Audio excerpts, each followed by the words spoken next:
Parfait, parfait. Donc, je voulais vous parler de quelques aventures ou mésaventures que j'ai eues en tant que data engineer au cours de ces dernières années.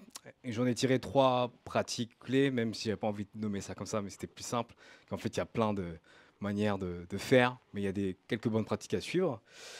Déjà, alors, ce que je constate, c'est que souvent sur les projets data, on est, les profils tech sont très excités de dire on va tester plein de choses, on va faire plein de choses, on va mettre plein de choses en place.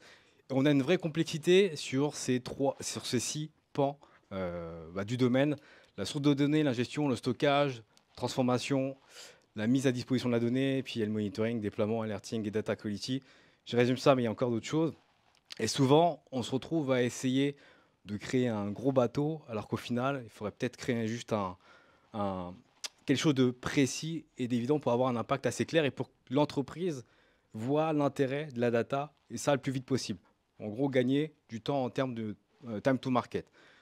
Je prends par exemple un exemple que j'ai eu chez Ubisoft où j'arrive en 2017 sur un jeu, peut-être que certains connaissent, sur le jeu Rainbow Six. Le jeu Rainbow Six, l'analytique est utilisée pour par exemple analyser le comportement des joueurs.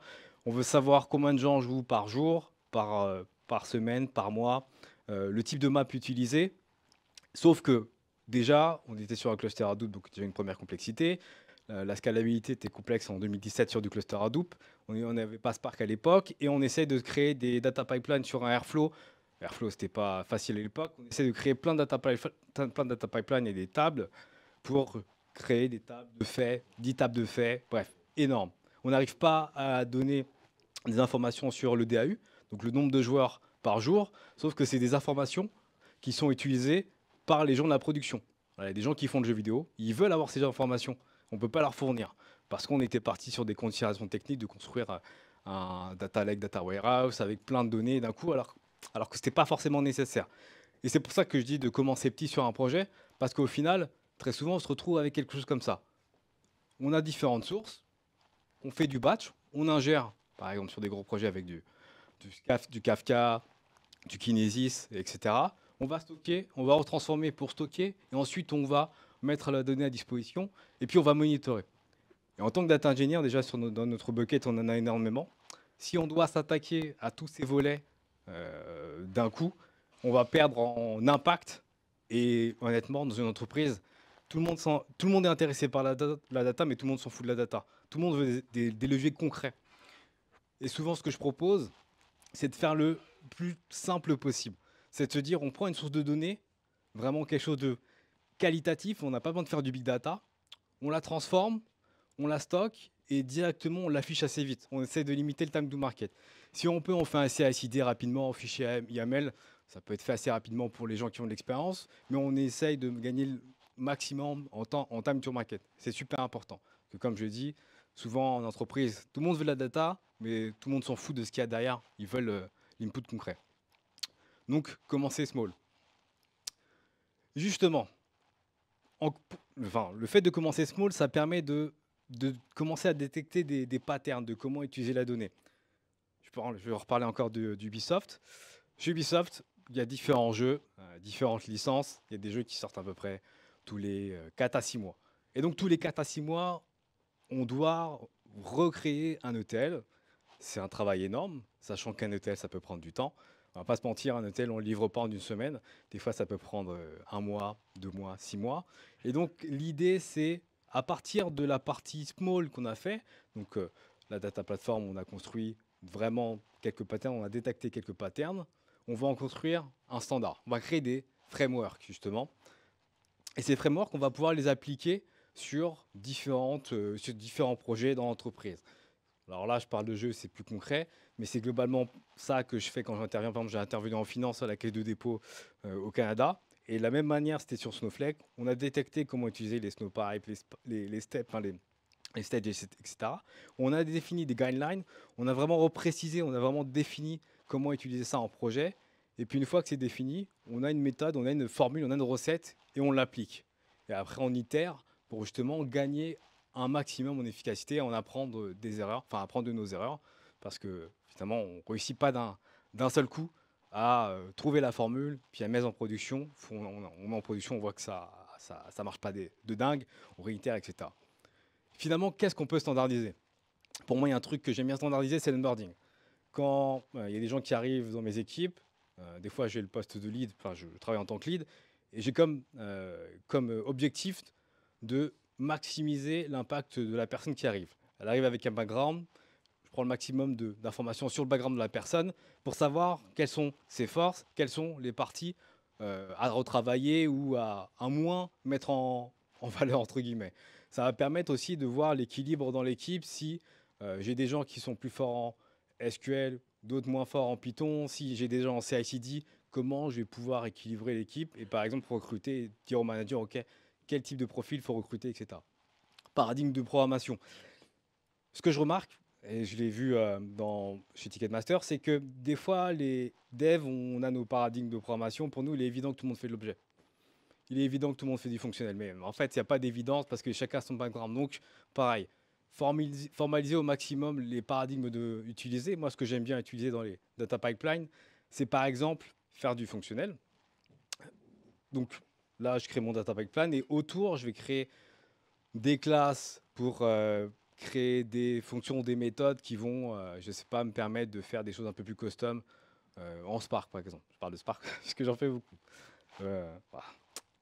Donc, aussi les repos guides, CI/CD, data pipeline, les livrables, être conscient des livrables qu'on va fournir justement aux personnes qui vont utiliser la donnée. Monitoring et alerting, pareil, pouvoir suivre en combien de temps les ETL traitent la donnée. Si jamais il y a des pics de données, des gros volumes de données. Par exemple, chez Ticketmaster, là où je travaille actuellement, tu connaissais peut-être Taylor Swift et on a des enjeux parce que notre infrastructure a du mal à tenir. Je vois des rires, personne ne le sait, mais on a des gros enjeux. Donc, l'idée, c'est de monitorer et d'être alerté si jamais on a une sortie de ticket de Taylor Swift pour savoir si je dors la nuit ou pas. Donc voilà. On a le SLO et SLA. C'est SLASLO. Voilà.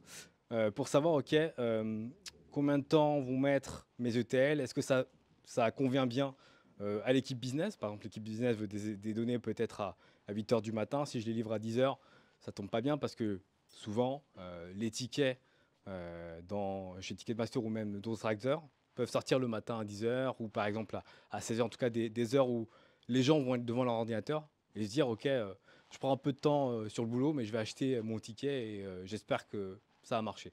Donc 10 h, 16 h, ça va être peut-être par exemple les heures de release et on va voir si on fournit des données analytiques 2 heures avant par exemple. Il y a encore plein de choses qu'on peut standardiser.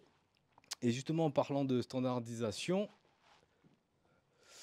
pour moi ce qui est important quand on standardise, c'est la manière dont on standardise parce que tous les outils sont performants. Honnêtement, la plupart des outils sont performants, mais il va falloir trouver la recette qui convient le mieux. Et en fonction de cette recette, on aura un impact significativement positif ou négatif en fonction de justement la recette trouvée. L'idée, c'est qu'avec un couteau, on peut faire de la cuisine, on peut tuer. Donc avec des outils comme Airflow, mettez pas un Airflow vanille en production et essayez de le gérer tout seul, c'est quand même assez difficile. Donc peut-être déporter cette complexité pour pouvoir justement vous concentrer sur des choses de valeur. Voilà, c'est des petites choses comme ça. Surtout que la création de framework permet aux data engineers de créer des bonnes pratiques qui seront utilisées par d'autres équipes qui, eux, font du data engineering. Data engineering, pour moi, c'est la création de data pipelines de toute la plateforme qui entoure les data pipelines pour fournir des données de qualité. Et l'idée d'un data engineer, moi, comme je le vois, c'est que dans un premier temps, il est là pour trouver la manière de faire, mais après, il doit, je dirais pas se laver les mains, mais il doit se concentrer sur autre chose. Sur d'autres choses pour amener de la valeur à l'entreprise. Et très souvent, les équipes de data engineering sont poquées par les data scientists pour que leur modèle soit optimisé, les analytic engineers pour les aider justement à peut-être faire des choses un peu plus complexes, ou encore des managers qui veulent avoir de la donnée, ou encore d'autres équipes de data scientists qui font du machine learning. Bref, il y a énormément de sollicitations, donc les frameworks permettent vraiment de gagner du temps et de gagner justement un impact dans une entreprise. Un site que j'aime bien, Une bonne ressource que j'aime bien, c'est GitLab. GitLab, tout le monde connaît, je pense, hein, pas besoin de présenter, mais ils mettent à disposition énormément de documentation sur leurs pratiques d'entreprise, sur comment ils nomment leur base de données, sur comment ils utilisent Snowflake, comment ils utilisent DBT. Vraiment énormément de choses et ça de manière gratuite. Ils filment aussi leurs meetings sur YouTube. Vous pouvez trouver leurs meetings, leurs daily, leur code review, etc.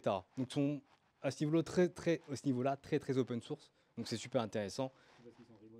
Ouais, c'est parce qu'ils sont remote, mais enfin, il n'y a pas d'entreprise qui fait ça.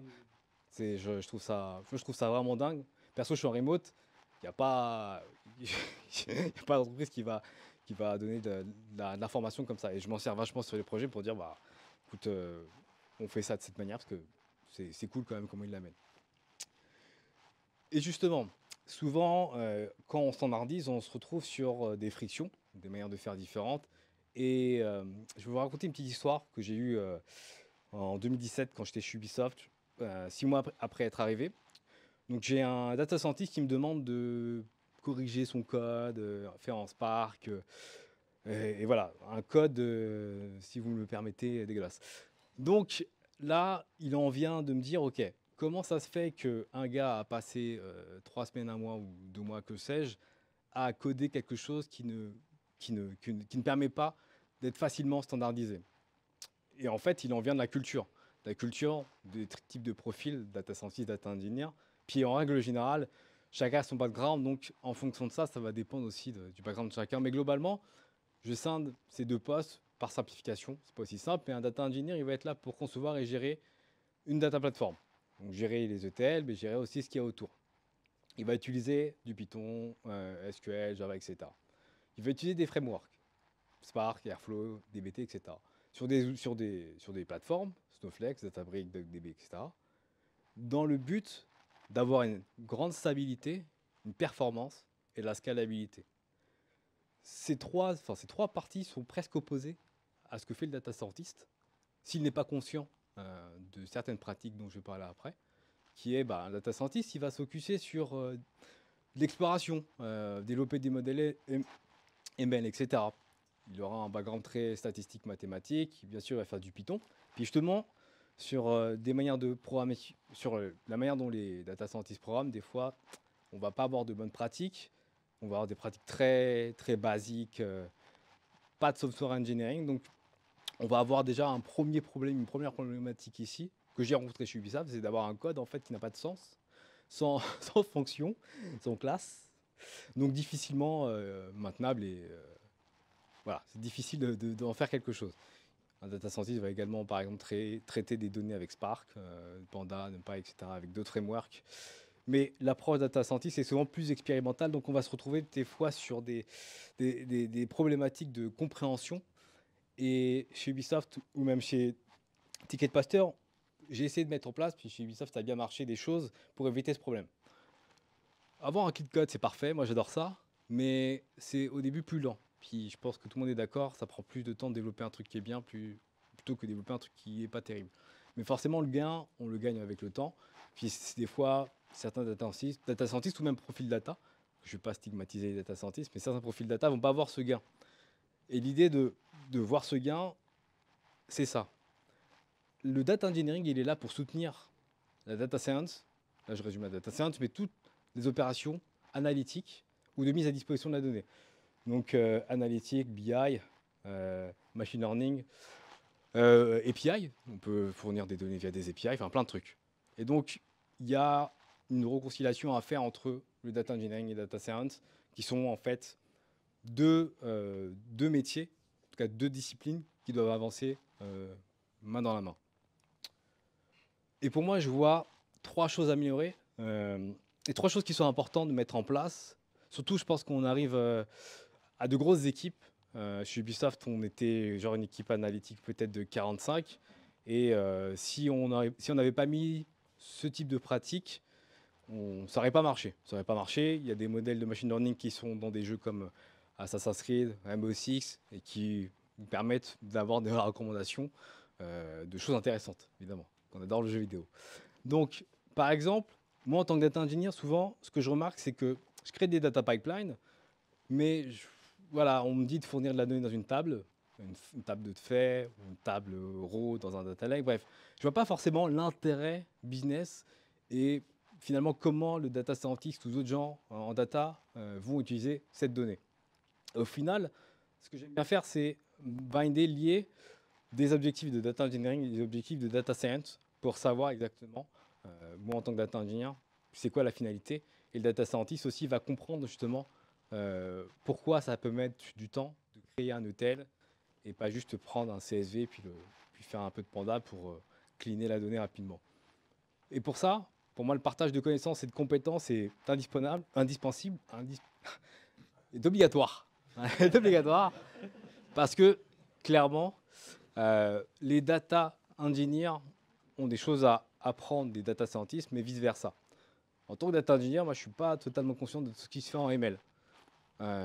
Moi, je fais ma veille technologique, mais j'ai pas cette acuité, j'ai pas cette connaissance. Et je vais attendre d'un data scientist qui me lead dessus, qui me dise, OK, moi j'ai besoin de ce modèle parce que moi j'ai besoin de recommander X ou Y objet à telle personne et j'ai besoin de la donnée de qualité, enfin j'ai besoin de données de qualité. Si j'ai pas de données de qualité, vous allez vous retrouver avec des films sur Netflix qui n'ont pas de sens, avec des Barbie alors que vous regardez des films d'action, qui n'a pas de sens. Donc vraiment, essayer de partager de la connaissance et des compétences. Et puis comme je l'ai dit précédemment, standardiser au maximum les plateformes et les outils, parce qu'on ne va pas réinventer la roue. Et l'idée, c'est vraiment de se baser sur des standards, les mettre en production, apprendre des erreurs et y itérer pour pouvoir justement gagner en vélocité et en time to market, parce qu'au final, je suis un techos, mais les data engineers sont souvent invisibles et pour être de moins en moins visibles, pour avoir un impact sur le business. En gros, c'était à peu près ça ma présentation. Je ne sais pas s'il y a des questions.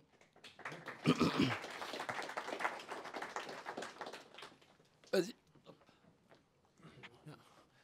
Merci Willy, c'était très intéressant ta présentation. Alors je vais plutôt m'axer sur le début de la présentation. Ouais. Alors là c'est vraiment au niveau de la culture d'entreprise, parce que tu as Ouais. dit aujourd'hui que tu étais chez Ticketmaster. Ticketmaster, Ouais. et tu as mis l'accent sur le fait que tout le monde a besoin des données, toutes les équipes, Ouais. mais ça ne les intéresse pas vraiment de savoir comment elle est produite, Ouais. comment on l'a. Or, je sais que les data engineers aujourd'hui, ils travaillent de plus en plus avec les équipes de data governance, Ouais. et il y a ce framework dont Christophe, tu as très bien parlé dans un épisode de DataGen, qui est le data mesh, Ouais. qui fait en sorte qu'en fait, les équipes sont de plus en plus amenées à prendre le ownership sur la donnée. Alors, comment tu essayes de traduire ça en fait comment tu fais pour dire aux équipes métiers que bon, bah, ça, c'est important aussi pour vous? Justement, Après, j'ai une seconde question. on est en train justement de mettre en place une culture data mesh. La difficulté, c'est que les acteurs ne sont pas forcément disponibles, parce que c'est de la musique. Hein. Ouais, c'est de la musique, les gens s'en foutent de la donnée. Hein. Je vous le dis vraiment. Mais ils veulent avoir ces données. Ils veulent avoir ces données. Donc il faut finalement leur parler du gain qu'ils vont avoir, le gain de productivité, le gain de savoir et finalement le retour sur investissement pour mettre en place des cultures data mesh, pour parler justement à différents interlocuteurs, pour mettre en place ces cultures. Il faut pour ça, le volet management est super important, d'avoir des managers qui sont aussi là pour évangéliser ce genre de culture. Nous, on a un manager et un VP qui sont là pour évangéliser ce genre de culture, pour gagner justement cette guerre de la connaissance qui est l'utilisation de la data est importante, mais pour ça, elle a besoin d'être processée et ça prend du temps. Ça prend moins de temps si si le business et les techs sont en lien. Donc prenons ce temps-là pour créer ce lien et pour gagner justement en temps et en impact. Ça va être un peu ça. D'accord, merci. Et la seconde question, alors ça n'aura rien à voir, c'est parce que tu as parlé tu travailles chez Ticketmaster et de Taylor Swift. Ouais. Et je crois que contrairement à ici en Europe, où si je veux voir le PSG ou Caris en concert, alors le prix est fixe. Ouais. Alors que pour Taylor Swift, il me semble que ce que vous avez mis en place, c'est que ça va dépendre de l'offre et de la demande. C'est ça? Et donc il y a des prix qui vont exploser. Alors, et au niveau du métier de data engineer, qu'est-ce que ça va changer chez toi en fait? En termes de, parce que c'est du machine learning, en termes de machine learning, moi j'agis pas sur ces données, mais effectivement, il va y avoir du machine learning qui va être utilisé pour par exemple faire augmenter les prix, clairement, pour justement maximiser les gains. Le gros défi de Ticketmaster, ce que j'ai à constater, c'est que pendant le Covid, il y a une grosse perte. Et en fait, heureusement ou malheureusement, ils essaient de rattraper cette perte. Donc ça va être ça en fait l'enjeu, c'est de se dire bah le divertissement a été difficile et puis là moi quand je travaillais chez Ubisoft pendant le Covid c'était la fête. Là c'est catastrophique. Voilà, tout le monde se fait virer. Donc en fait c'est toujours ça où malheureusement dans ce monde capitaliste les entreprises essayent toujours de maximiser leurs gains, mais c'est jusqu'à quand? Et puis je pense que certains d'entre vous, en tout cas en Amérique du Nord, ils tirent la corde sensible. Donc justement il y a plein d'enjeux politiques qui sont liés à ça et judiciaires. Donc, Donc au voilà. niveau du data engineering, ça va rien changer chez toi? Alors pour l'instant non. Ok, merci. Pour l'instant non. Merci.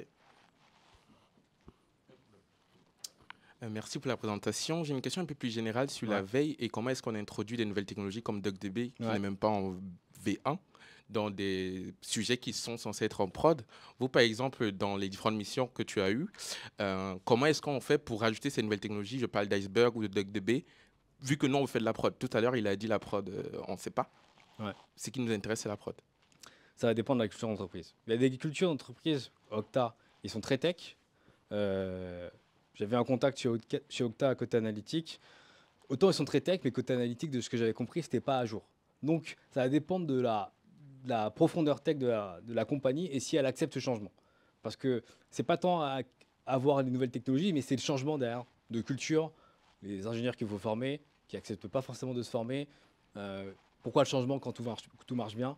En finance, c'est souvent comme ça que les gens réfléchissent. Donc ça va dépendre vraiment de la culture d'entreprise. En plus, aussi, si tu veux finalement convaincre des gens de changer, finalement, il faut prendre le temps de leur parler des avantages de changement et sympathiser avec eux. C'est finalement de l'humain, sympathiser avec eux. Et puis c'est ce que font souvent de manière agressive les vendeurs de tech. C'est qu'ils vont te vendre Snowflake à un manager que le manager ne connaît pas forcément, mais au final, Snowflake va arriver dans les équipes tech et va être implémenté de cette manière.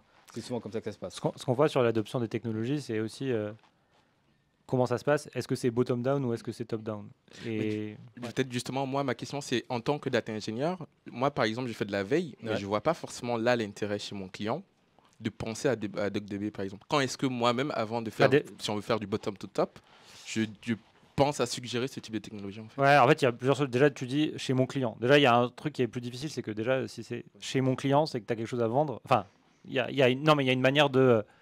Tu es là en apporteur de conseil, il faut que tu t'intègres. Alors que quand c'est toi qui gères ta propre plateforme, potentiellement, tu peux convaincre ton manager de faire les choses, tu peux convaincre ton équipe, tu peux... donc, il y a aussi ce truc de... Il y a un proxy en plus quand c'est chez ton client, tu vois. Je pense. Et après, il y a ce que disait Willis, c'est sur la partie management. Il y a des managers qui font confiance à leurs équipes pour construire la meilleure plateforme, la plus efficace et qui font confiance aux gens pour faire des choses. Il y en a qui ne le font pas. Moi, dans le passé, quand je gérais des équipes, je voulais toujours être à jour sur par exemple, quand Airflow, une nouvelle version sortait, je voulais mettre la dernière version. Ma vision des choses, c'était si je mets la nouvelle version, première chose, c'est je contribue à l'open source parce qu'en fait, quand je mets la nouvelle version, je détecte des bugs et je peux les reporter. Et c'est une manière de contribuer à l'open source. Et aussi, c'est aussi une manière d'avoir tout de suite les nouvelles choses, d'être toujours à jour et ce genre de choses. Donc après, ça dépend de comment les managers gèrent les choses et la vision. Ouais.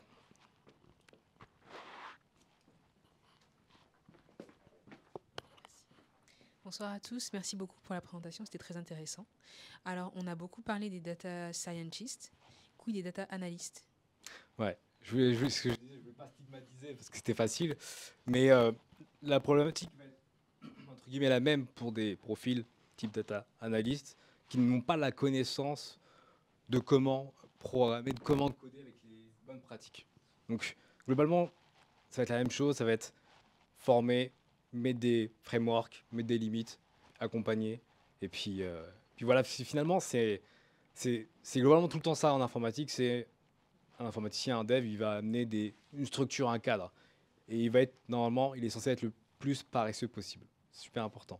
Et avec cette paresse, on va gagner de la productivité et aussi une certaine rigueur qui va permettre de s'assurer que la production tourne bien, parce que la finalité, c'est la mise en production, rien d'autre. Et souvent, ce que je donne comme image, c'est la CI/CD au sens large qui répond à cette question-là, on va dire. Il faut que tu mettes les checks qui sont importants pour toi dans la CI/CD pour que, au moment où tu fais git push, ton cerveau se pose et le seul truc que tu fais, c'est tu réagis à des alertes dans ta CI/CD. Tu réagis à des messages rouges dans ta CI/CD. En gros, c'est git push, mon cerveau se pose, le seul truc que je fais, c'est je regarde s'il y a des trucs rouges, s'il y a des trucs si c'est vert, il y a quelqu'un qui a réfléchi avant moi et ça veut dire que c'est bon. Et donc potentiellement dans le vert il y a des erreurs. Hein. Mais du coup s'il y a des erreurs dans le vert, ça veut dire qu'il faut que tu rajoutes des tests la fois d'après. Ça veut dire qu'il faut que tu peux, et c'est le start small du début, c'est tu peux pas tout couvrir du premier coup. Et c'est notre rôle en tant que data engineer de créer ce cadre, ce filet de sécurité pour tous les professionnels de la donnée de l'entreprise, que ce soit des gens dans l'équipe data ou des gens en dehors de l'équipe data, pour qu'il y ait ce filet de sécurité, que quoi qu'on fasse, que ça soit observable et observé. Je trouve qu'il y a un aspect. Tu peux te. Merci, Ulysse.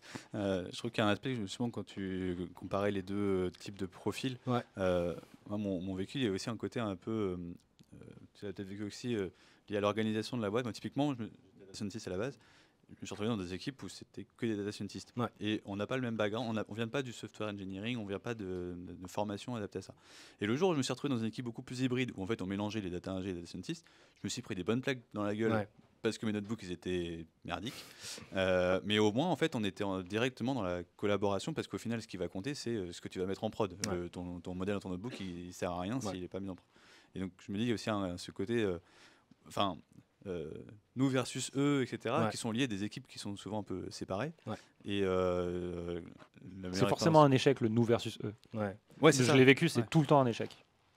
Ouais, et puis c'est exactement ça. On a tendance à se dire, c'est pas ma faute, c'est l'erreur. En fait, on a tous besoin de se remettre en question là-dessus. Et du coup, ce dont tu parles, ça met aussi en évidence tout ce qui est phénomène de silo. En général, on a les data scientists d'un côté, les data engineers de l'autre. Et en fait, moi, ma théorie là-dessus, c'est qu'il y a des silos qui se font parce qu'en fait, on ne parle pas le même langage. Ouais. Et si on veut désiloter tout ça, là, certaines personnes vont peut-être grincer un peu des dents. Si tout le monde fait du Python, je pense que les data scientists parlent le même langage que les data engineers. Ça permet de faire des reviews, ça permet de mieux comprendre ce que l'autre fait. C'est peut-être pas le plus efficace quand on veut faire du Spark. Mais est-ce que c'est pas un moyen de casser ces silos aussi, de dire ok, maintenant tout le monde fait du Python? Je pense que le langage, le langage, je pense que c'est une chose, mais je pense que c'est pas la meilleure solution. Une des solutions, je pense qui est une des meilleures, c'est pas de faire des équipes de data engineer, des équipes de data scientists, de faire des data engineering teams. En fait, il y a une personne qui s'appelle Jesse Anderson qui a beaucoup théorisé ce truc-là. Et en fait, c'est de créer des data engineering teams, parce que dans les faits, tu pourrais l'appeler autrement. Tu pourrais l'appeler data team, mais je pense que data engineering team, c'est le bon terme. Et dans les data engineering teams, c'est une feature team en fait. Tu as 2 data engineers, 2 data scientists, un data analyst, enfin peu importe, ça peut être peu importe le genre, des product managers. Et c'est une team qui a des OKR et qui avance en feature team. Et je pense que là, tu n'as pas de silo, parce qu'en fait, tu bosses sur une partie du produit. Et je pense que en fait, se mettre une contrainte tech, c'est jamais une bonne solution. Dire cette team, elle fait que du Python, c'est pas une solution. Dire cette team, elle s'occupe du pricing des tickets chez Ticketmaster, ça met tout le monde dans la même direction. Et en fait, quand tu dis s'occupe du pricing des tickets sur Ticketmaster, il y a besoin de data engineer pour faire les pipelines, il y a besoin de data scientist pour écrire l'algo, il y a besoin de product manager pour réfléchir au sujet, il y a besoin de data analyst pour analyser et pour faire les dashboards, il y a besoin de front-end engineer pour faire quelque chose, enfin peu importe. Et je pense qu'avoir un OKR ou un produit, c'est la meilleure solution pour casser ce silo. Ça soulève aussi un petit peu il y a une problématique aussi derrière ça, quand on commence à vraiment plutôt s'orienter sur cette feature ou cette composante du business, c'est qu'il y a un moment où on ne peut pas scaler le nombre de data ingénieurs au nombre de business. Il y a aussi un côté, je trouve, accompagnement des devs, des software engineers à du pipelining finalement, à du Airflow, ce que tu veux. C'est peut-être là-dessus que tu voulais rebondir.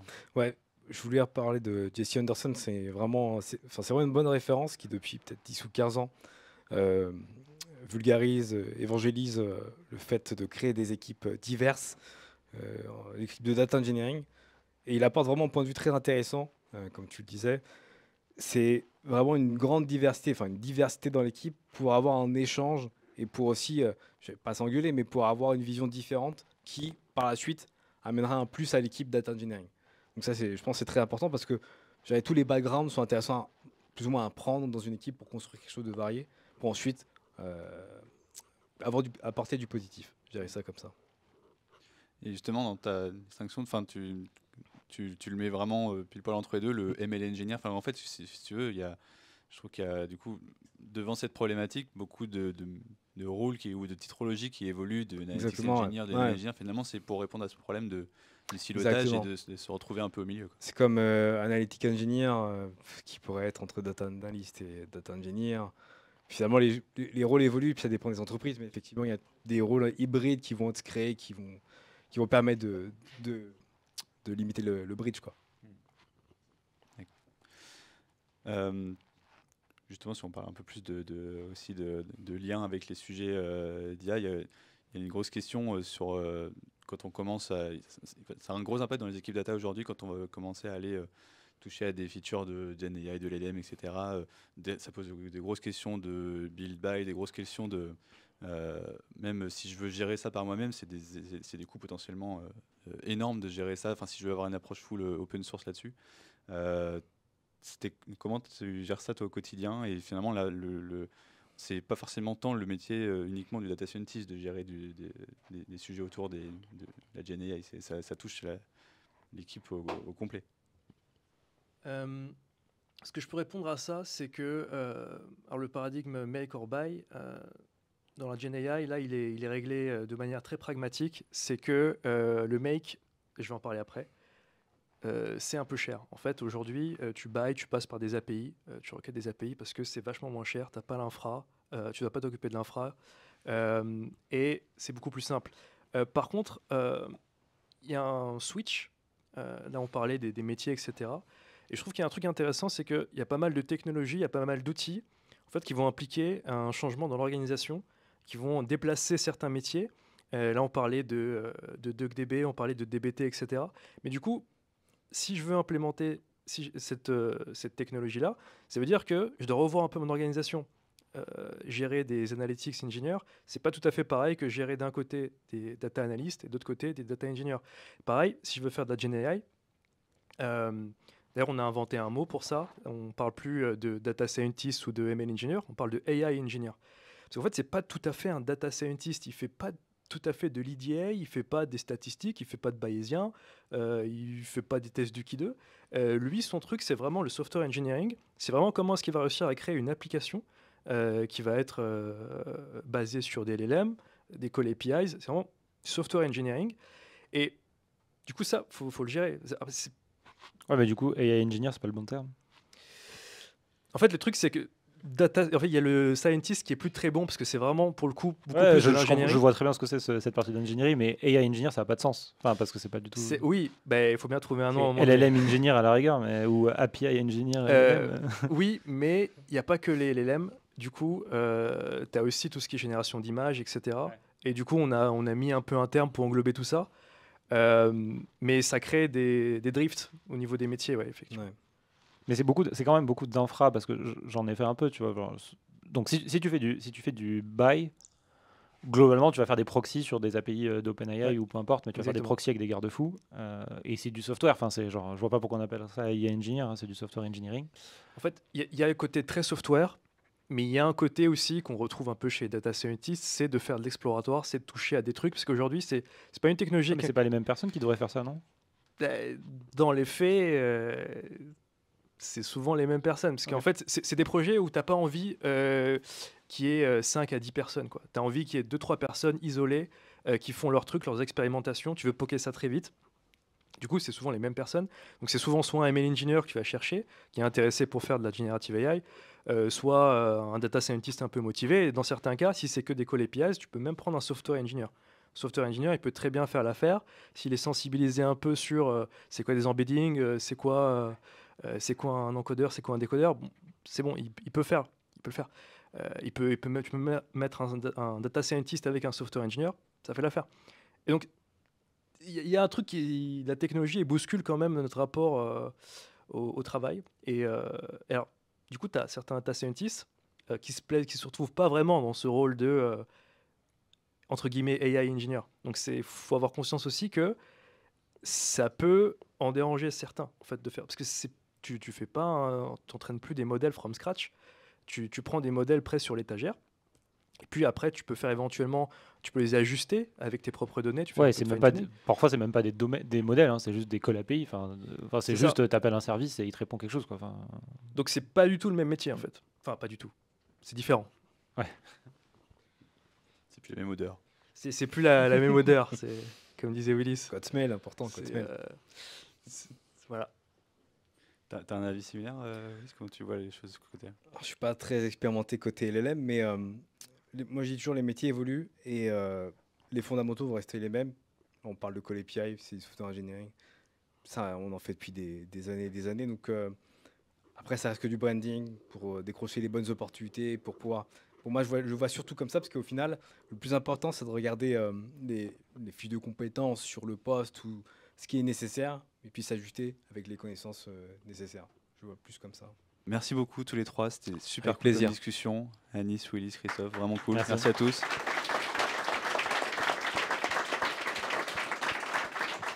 Pour ceux qui sont en ligne, désolé, c'est le moment où vous pouvez boire chez vous, mais nous, on va boire entre nous et manger. Merci à tous à distance comme en présentiel d'avoir participé, posé vos questions. Super cool. J'espère que le format vous a plu. Donnez-nous vos feedbacks et puis à très vite. Merci Maya et merci à la régie. Ouais, Merci à tous. C'est cool. Merci la régie. À bientôt.